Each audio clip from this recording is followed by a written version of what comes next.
Alléluia. Alléluia. Alléluia. Alléluia. Alléluia.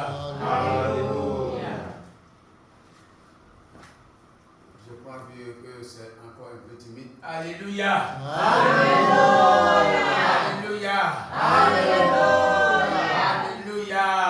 Alléluia. Que la grâce et la paix de notre Seigneur Jésus-Christ soit avec nous tous. Amen. Nous sommes des chrétiens célestes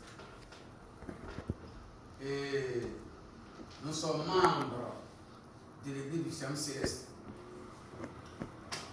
Et j'ai toujours dit, l'église du Saint Céleste est un héritage. Elle est comme une forêt, mais une forêt donnée gracieusement par Dieu et découverte par notre Père qui est le fondateur de cette église. C'est une grande forêt. Et chacun y est et il travaille pour le bien-être de l'église. Quand le prophète fondateur Samuel Béhou, Joseph Oshofa, a eu l'église, et Dieu lui a expliqué que cette église est la dernière bac. Et en tant que dernière bac, elle doit prendre le monde entier.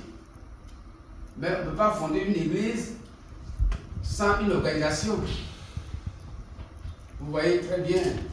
Et ça s'est passé aussi, ça c'est lié à la lumière de la parole de Dieu. L'église de Jésus-Christ, quand on prend la Bible, c'est comme un plan qui a été lancé.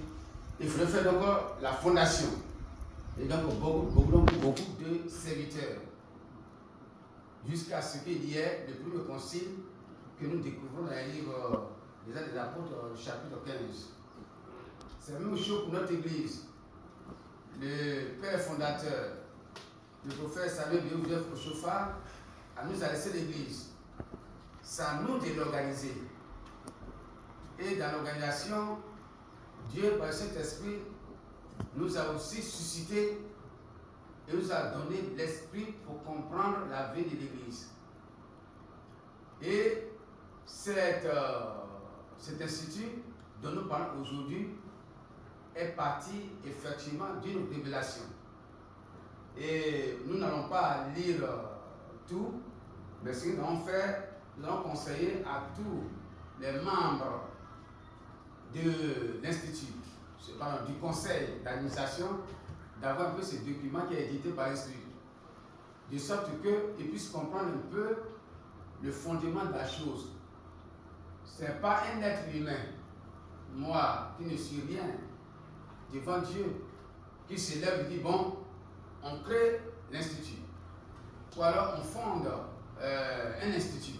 Non, tout est parti d'une révélation qui est expliquée, qui est écrite comme le grand secrétaire Baruch qui a écrit les prophéties du prophète Jérémie, et tout est à l'intérieur de ce petit document. Alors, cela est parti depuis le 11 avril 2016. En 2016, quand Dieu nous a donné la révélation. Mais bien avant que nous ayons cette révélation, nous avons eu une personne physique, un inconnu, qui est arrivé en 2001, qui est resté avec moi pendant 3 mois environ. Et il est parti de façon, on peut dire, spectaculaire, de façon étrange. C'est tout un parti. Donc, quand nous avons eu la révélation, et il a expliqué que c'est lui qui était avec moi à l'époque de 2001 et qui revient pour me dire voilà ce que nous devons faire pour l'Église.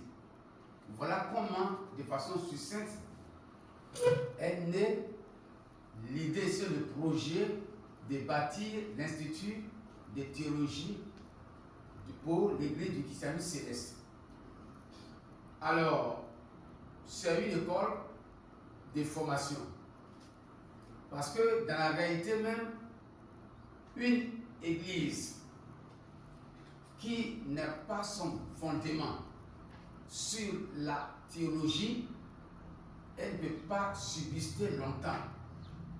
Elle devient ce que nous appelons en théologie une église anarchique.